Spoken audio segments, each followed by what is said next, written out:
The college football playoff is moving to the 6+6 format next year, or 5+7, or 6+6, or what is it, and does it benefit the Big 12? This is Locked On Big 12. You are Locked On Big 12, your daily podcast on the Big 12 Conference, part of the Locked On Podcast Network, your team every day. Happy Tuesday, everybody. Welcome into Locked On Big 12. I'm Drake Toll from ESPN Central Texas. Thank you for making Locked On Big 12 your first listen every single day. Nathan Brown of Big 12 Mafia joins the show today to break down a topic that is ever evolving here, and that's the college football playoff. If you don't know, here's your context. 6+6 was 5 Power 5 conference champions making the college football playoff, and one group of 5 conference champion, the best one. Now, with the Pac-12's death, we're talking 5+7, right? Should be the Power 4 conference champions, and then your team outside the Power 4, your group of 6 or whatever it might be. But Nathan, one guy named Kirk Schultz, the president at Washington State, wants to watch the world burn a little bit more than I think you and I expected. Yeah, look, they're in a bad spot. Them and Washington State and Oregon State were put in a corner when they weren't given a life raft to the Big 12, the ACC, or wherever. And so Kirk Schultz still has that vote. It's ironic because if the vote would have been at Utah or the vote would have been at Arizona, that president would have voted for it and we'd be on the way. It just happens to be that Kirk Schultz was sitting on that board at the time. And so now he's got it for the next 2 years. And I mean, I don't want to say I'm surprised necessarily because I know that he wants to fight for those schools' access. Yeah. I just don't know what he gains by it. Like my dad taught me a long time ago, to get ahead in life, you need to be nice to people. And just being, obstructionist does not make people want to, you're not endeared to them. So I'm not exactly sure what his end goal is. I know he's asking for, which seems crazy, them to get those 2 schools to get all the money that would have gone to those conferences. And I just think that's ridiculous. So I don't know what his end game is. I just know that 5.5 and 7 is the way it needs to be. 6 and 6 could look something crazy. Notre Dame maybe gets that spot. I don't know. Nathan, I do want to jump into how this affects the Big 12 directly, because if it is 7 at-large bids, at that point you give leeway for another fringe team to get in. If that's a Utah sitting at 11-2 that sits at 12, then now under the 5+7 format they will get in. But even before we go there, does Kirk Schultz have leverage? Because it seems like he believes that blocking the 5+7 format gives him leverage. Does this give him leverage or burn bridges? I think it burns bridges. And what leverage could it possibly give him? Because the ACC and the SEC and the Big Ten have all the money in the world. Yep. They can wait this out. They can just say, fine, here, take your 2 years. You guys keep your piddling access, whatever you want to do with it. But then we'll burn you in 2026 and you'll never get into the playoff ever. And they have the ability to do that. They could break away and do their own thing and not include Washington State and Oregon State. So, I mean, like I said, it's one thing to do it and to have a stand in meaningful leverage. It's another thing to say we're just going to do it and hope for the best. And I just don't see what his end game could be. What seems asinine to me, Nathan, is the idea that one guy can block the entire college football playoff committee from moving in any direction. And right. To me, it seems like the SEC and the Big Ten don't like that fact. This is an embarrassing look for the CFP and the way it's structured. Do you feel as though Kirk Schultz's power is putting the SEC and the Big Ten at a spot where they want to break away from the NCAA and the CFP altogether even more now? No, I don't think it has anything to do with that. I think that they want to keep playing ball with the ACC and the Big 12 and even the G5 leagues. They don't have any problem with that, I think, because they know they're going to win those games. What they want to do is guarantee their spots as much as they can. Right now, if we have a 12-team playoff and it's 6, you're only going to get 3 SEC, maybe 4 SEC schools in there. And I know the Big 12 the Big 10 covers covets another 3 or 4 of those. That just leaves one for the ACC, one for the Big 12, and one for a fringe G5 school, and actually 2 for G5 schools. So now you're even limited more. I mean, the math just doesn't work out. So they don't want that to happen. Look, this all goes back to the negotiation they settled on in 2014. For some odd reason, they agreed to 4 playoff spots when they had 5 power conferences. That was just a stupid choice they made, and they're basically having to pay the price for that now. Nathan, and this is an aside to consider here, if Boise State goes undefeated, right, and Tulane also goes undefeated, both of them kind of have to get into a 12-team college football playoff. You talked about it there. You alluded to it there with what if 2 group of 5 or group of 6 teams now get a ticket under this format. So if you're the Big 12 and you see that, the odds of Boise State and Tulane both getting in, but the Big 12 only getting 1 team in, well, what is the best case scenario here for a conference like the Big 12 that isn't the SEC and the Big 10? I think it's only the 1 spot. If they stay 6-6, unless there's like 2 teams, 12-1, and one's undefeated, I find it hard to believe you get 2 teams in a 6-6 format. There's just too many, 1 extra given away for nothing. And Tulane and Boise State may well deserve those, but they got to defer to those bigger conferences because they're the ones who are playing the tougher opponents. So give me this. I'm a Texas Tech fan. I should be rooting for the 5+7, right? Yes. Yeah. How do we get there? What is the next step to get to the 5+7? And do you think it will happen? I mean, the next step to me is they either wait it out for 2 years and just decide they're going to negotiate 2026 and forward now, turn the page and walk away from Kirk Schultz, or in some way, shape, or form, they pay whatever he's holding over their head for an outcome for those 2 schools. And, maybe they get a reduced payout that normally would have gone to the Pac-12. They figure, okay, if you're in the Pac-12, you would have gotten an additional $2 or $3 million. Write you a check. Here's your $2 or $3 million, and Kirk Schultz, drops his blocking. In essence, the deal is he doesn't want the money. He wants the access. He wants to guarantee Washington State and Oregon State have just as much opportunity to get into the college football playoff as, say, the Big 12 or the ACC. And there's not an equality there. There's no way that works. Is there then, if you're a Washington State fan, an Oregon State fan, a way in which Kirk Schultz withholding this access? Is there a way in which could that put them in a good spot? I don't see how this benefits either of those schools.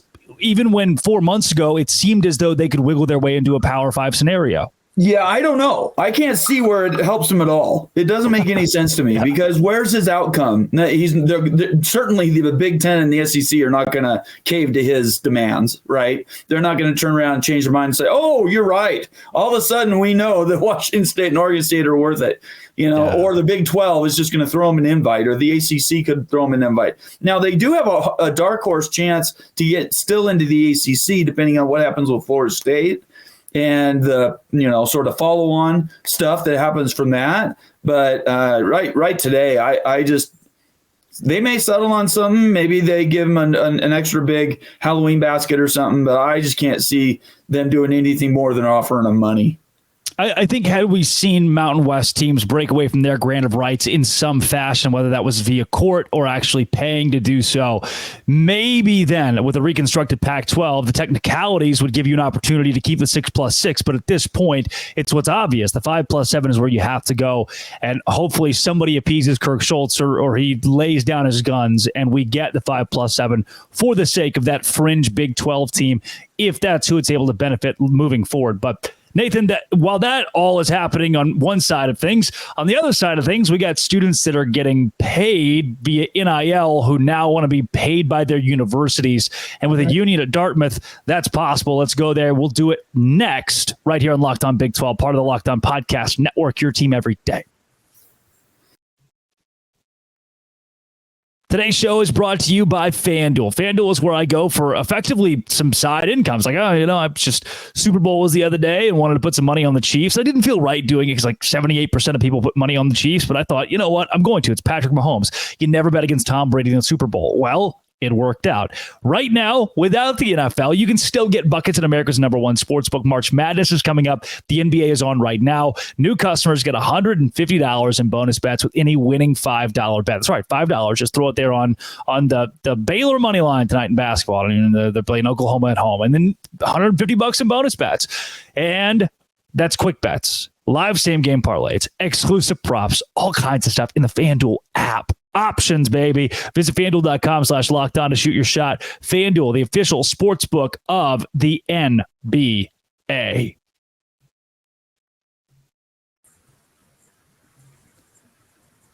All right, Nathan, we got kids that want to get paid by their school, or at least they're unionizing to do so over at Dartmouth.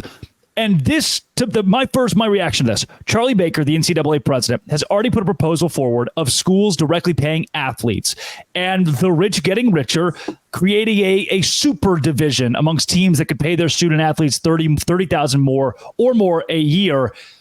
Now that Dartmouth students actually unionized, this feels like a fever dream for what the NCAA president wants to do moving forward. Yeah, I mean, who knows where this goes, right? We've been talking about it on our show for a while, that the House versus NCAA was huge. That settlement dollar is going to be in the billions. And then the Dartmouth thing, in the Ivy League is really a big deal because it gives the students an opportunity to actually become something greater than they were the day before in a collective. Where it goes, I don't know. I think the Charlie Baker thing was just a shot over the bow. They want to stay relevant, the NCAA does. Mm-hmm. And in 3 years, I could see the NCAA not having anything to do with college football. I could see the Big Ten and the SEC coming out of their special meetings and saying, you know what? We really don't need you. We don't need you to enforce any rules. We don't need you to administer any of the work. Why are we sharing our money with anything at the NCAA? It's not even an NCAA championship when we're talking about at the end of the year in the list of championships. So in my opinion, they're just going to walk away from the NCAA. The NCAA is just overhead at this point, and they're going to just create this sort of it's not a super league's not a great way to sound it. It's just another league. It's like another division in college football. And that'll be the 4 power conferences, if there's still 4 power conferences at that point. And it'll all wash out. The players are going to get paid. Now, we don't know what that mechanism is going to be. Is it the conference? Is it the school? Is it the entire, all of college football coming up with some pay scale for each individual's division you're in? There's hundreds of ideas about what that might look like, but what we do know for sure is that the players are going to get something, and it's going to come from one of the apparatus, either the conference, school, or all of college football. I want to add a bit of context to what you said about Charlie Baker almost waving the white flag, his own white flag, and tossing the SEC and the Big Ten a bone here. That's what it was. This was a PR move from his standpoint of saying, stay in the NCAA. We will create your own little mega circle where you all can create your own rules and pay your own players. Will the Big Ten and the SEC bite? I don't think so. I'm with you there. They would instead create their own thing. And you say the Big Ten, the SEC, the ACC, and the Big 12 doing it together. Do you think the ACC and the Big 12 have enough power to break away from the NCAA if the SEC and Big Ten do so? I think they will in association with those other 2 leagues. I think that the Big 12 and the ACC, if the ACC is still around as a power conference, I do believe that they will be in that upper group. Because look at it like this. Do you think it'll be welcome, though? Well, I mean, what's welcome? Obviously, they have to have – the problem is if just those 2 leagues broke away by themselves to create some super uber league, there's only like 10 games a year that everybody's going to lean on. There's not enough power schools. There's like 20 schools out of 40 that would end up having any chance at the championship. And 40 is just not enough. There'd be tons of lawsuits, antitrust stuff. And I just don't think that's going to happen. I think it's going to come down to if your division or your conference can pay the entry fee, and whatever that entry fee is, they can set that very high. Then they show the level of commitment to play at that higher level, pay the players what they need to be at that higher level. Then anybody could really be in it as long as they're willing to pay the price. If these schools break away from the NCAA, what does it do to non-revenue sports or even basketball? Well, basketball is its own thing because of the big, the NCAA tournament every year. They give out millions and millions of dollars. So that keeps those programs going. At BYU's making money on basketball. Not many other places are doing that, averaging over 16,000 people at every game. It's the most in the Big 12, and it's like top 10 in the country. So there are places that are making money on basketball. It doesn't have anything to do with football. Yes, football is subsidizing those other schools or those other Olympic sports, but look, these schools, you have to make a decision. You have Title IX, and that's another reason to break away from the NCAA. If you're not in the NCAA, you're technically not part of the Title IX rules. And so you could conceivably just have football all on its own, and they wouldn't have to share that revenue with any of the sports that are beneath them.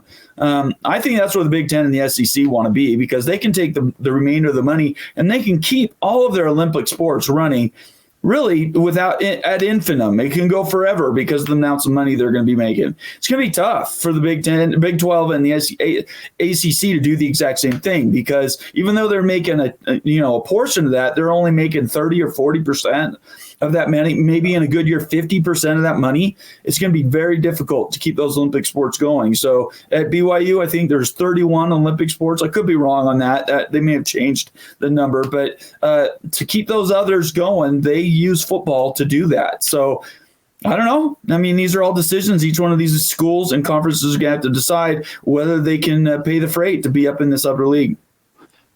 Nathan, before we go, I mean, I'm thinking from the perspective of somebody who's listening to this show for the first time or hearing a lot of this for the first time. Right. And if that was me, my first question would be, how did we get here? How did we go from even 2019 or 2020 murmurs of Texas and Oklahoma leaving the Big 12 to now talking about the NCAA being a dormant has-been? Well, the NCAA did it to themselves. They've had many, many opportunities in the last 20, 30 years to make the changes, the progressive changes they would need to stay ahead of this. You know, when the Ed O'Bannon lawsuit happened for basketball, they treated that like it was like the end game, right? They fought against that until they finally lost. They should have gone with O'Bannon, gotten together and said, you know what, let's be proactive. Look, the money has always been disproportionate for the players. The players don't get any health care past their time at the school. They don't get any residuals for their uniform numbers or anything that goes as they pass through the school. And that's not fair. And we live in a capitalist society. The people doing the labor should get a portion of the winnings, as it were. And the NCAA just didn't want to be a part of that. They wanted to continue to hoard the money that they did. In my opinion, in a corrupt fashion. The NCAA is not run in a forthright way in decades, really. And so the way we got here is they let it get out of hand. And then the conferences then are also culpable because they didn't try, when they did their negotiation in 2014, they didn't build in anything like this. They said, it's just another contract. It'll go 8 years, 10 years. And then when we get 10 years down the road, we'll renegotiate again. And the thing will just keep going and going and going. Instead, they should have looked at it and said, look, we need systemic change. We see that there's this disparity in TV money between all the conferences, for one. And then each of the schools is making a disparate amount of money between themselves. And that was always going to have to come. That bill is going to have to be told sometime, and it just happens to be now. It's rolling up, and I think it was Doug Rohan that said, he's a lawyer. I don't know if you know who he is, Rohan Law, and he basically said the NCAA had a chance to be ahead of all of this, and they could have had it all settled back in 2017, 2018. Everybody would have had money. Everybody would have been together, and the super leagues, the super uber conferences of the SEC and the Big Ten wouldn't exist. The Pac-12 would still be together. The Big 12 would still be what it used to be, and everybody would have been sharing equally. Instead, they set it up broken, and now we are where we are. We're in a mess, the middle of a mess, Nathan, and schools have realized it. Athletes have realized it, and that is what has gotten us to this point. So I'd like to go a little more detailed into the Big 12 and the schedule that Brett Yormark and company released a couple of weeks ago. I haven't talked to you about it yet, but I was peeved that the Holy War wasn't played on Rivalry Week. Let's get your thoughts on it coming up next right here on Locked On Big 12, part of the Locked On Podcast Network, your team every day. Today's show is brought to you by eBay Motors. Passion, drive, and patience. What brings home the winning trophy is also what keeps your ride or die alive. eBay Motors has everything you need to maintain your vehicle and level it up to peak performance, from superchargers, roof racks, exhaust kits, LED headlights, and more. Whether you're into speed, power, or style, eBay Motors has got you covered. 122 million parts for your number one ride or die. You'll always find exactly what you're looking for, and eBay's guaranteed fit means it's guaranteed to fit your ride. eBay Motors, you're burning rubber, not cash. With all the parts, all the prices you want, it's easy to turn your car into the MVP and bring home the win. Keep your ride or die alive at ebaymotors.com. Eligible items only. Exclusions apply. eBay guaranteed fit, only available to U.S. customers. That is eBay Motors. Visit them today. All right, Nathan. BYU, Utah. It is the biggest rivalry in the Big 12. Any given year, it's a top 5 rivalry in college football. I truly believe that. And Brett Yormark had an opportunity to put this rivalry on Rivalry Week. Instead, he opted for Arizona State to represent the conference. I guess I get it in essence, right? Block things up, break things off, don't compete with Alabama, Auburn. But to me, I think you've delegitimized what Big 12 competition is when you take your biggest game and you don't put it in the biggest moment. I would have to agree with you. I mean, I get the economic sense and the idea that more people will watch when they're not pulled in so many directions like you are on Rivalry Weekend. But I also believe that it undercuts the value in what you say the league is actually worth. You're basically surrendering and saying we can't fight, we can't compete, and because of that, we're going to take our rivalries and spread them out. And yeah, I was disappointed. I think most Utah and BYU people were disappointed. We expected it to be a big challenge, maybe the day after Thanksgiving, and compete against the Texas A&M game, or compete against Auburn, Alabama on Saturday. I don't know, but I was looking forward to that. And now it's at the 1st of November, and whatever that looks like, I don't know. Maybe they'll decide after this year that it wasn't the win that they thought it would be, that they weren't going to get as many people, even though Alabama that weekend would only be playing against Ole Miss. But look, the Big 12 is always going to be stepping up and fighting against those bigger conferences. Those bigger conferences almost every week have something you can compete and say, that's a rivalry. So, yeah, I don't know. Time will tell. Well, the TV numbers will really dictate what happens with that. But I think putting in surrendering it so that it's not at the end of the month in November, it hurt my heart a little bit. To me, Nathan, the Big 12 told us there is no XYZ way, no algorithm, no formula for how the games were slotted. The only thing they wanted to do was stay away from the big matchups in college football and try to uplift the Big 12 on weekends that didn't have big games in the SEC or the Big 10. But if that's the thing, if there's true autonomy for your scheduler, they can do effectively whatever they want except for put games on Rivalry Week. I think BYU and Utah is different. Those two fan bases themselves are different. They would carry any weekend, but especially Rivalry Weekend, when you boil down to two teams that could very well be competitive in Big 12 football and have been historically competitive. Look, Arizona State won New Year's Six Bowl between the two of them. We're talking BYU, Utah, passionate fan bases and a great rivalry. If we're free to make our own decisions in making the schedule, that seems like the game in this conference. I don't know what they're thinking. I mean, why bring in Utah if you're not going to maximize the effect of the Holy War? Why try to take that and use it as a duplicator or a massive multiplier to bring in new fans? It was a great opportunity to highlight something that would show the world on top of the Big 12. This is what our brand can do, right? It's surrendering it and moving it, saying we don't think it can be good enough, or saying we just need to have more numbers on off weeks.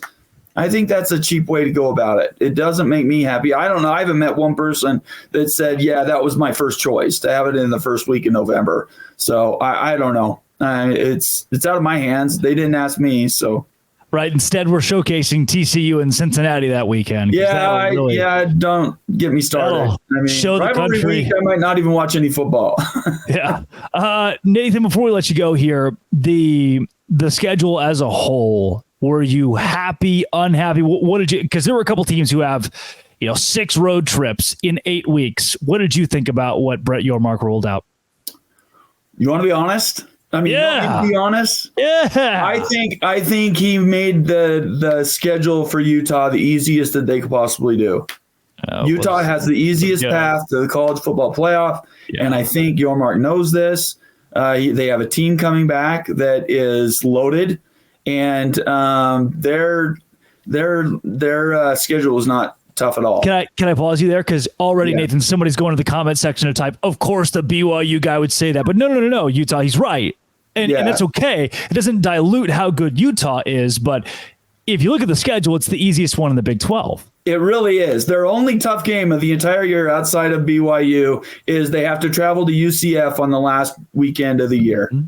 Yeah. And so UCF maybe is able to do something, but in my opinion, they looked at the odds and they looked at every team coming back, and they wanted to reinforce how strong the Big 12 was. And in doing that, they gave them, of all the schedules they could give them, they gave them the easiest. And I would challenge anybody, there's my name on Twitter, find me, send me a message and tell me why Utah's schedule is justified against some of the ones that BYU schedule is horrendous. Yeah. BYU has one of the most difficult schedules in all of college football next year. So, and I know that's going to happen from year to year, but I just here in Utah, people just shook their heads and go, okay, we know what's going on there. Yeah. I actually think that 10-1 or 11-0 Utah, I do believe they'll be good and the schedule's easy enough, will go into Orlando and lose. I think that it would be very Kyle Whittingham to have already locked in a spot in the Big 12 championship game and then just lose to UCF on the road where you're favored by 7. But we'll see how it all shakes out, Nathan. Between now and then, you'll be covered it very closely with all your work from YouTube to Twitter to you name it. Where can people find what you do day in and day out? Big 12 Mafia on Twitter. We've also started a college football mafia. You can put those both in and they'll pop up. We're covering all things Big 12 and college football in general. We cover realignment. We cover news. Like we just talked about legislation, House versus NCAA, and these other things that most people don't pay attention to. They just don't get into the minutia. That's what my team does. And the guys on my show really understand what is going on. And we look behind what is normally reported, and we give you stuff that hopefully maybe nobody else could provide. And we don't tell you what to think. We provide the data and then allow you guys to join in the conversation. So I invite everybody to follow me there at Big 12 Mafia, at B12 Mafia on Twitter, or just type in Big 12 Mafia on YouTube, and it'll take you right to us. And anytime Nathan invites you over for steak, he makes a hell of a ribeye, so you better accept it. That was good meat. That's true. It was good. It was good. Nathan, thanks for joining the show today. You bet. Thank you very much, Drake. I appreciate the invitation. Absolutely, my friend. For everybody else out there, I will be back tomorrow talking basketball. They're playing basketball. We're talking basketball here on. Thanks for making it your first listen every single day. Locked On Dos Grande.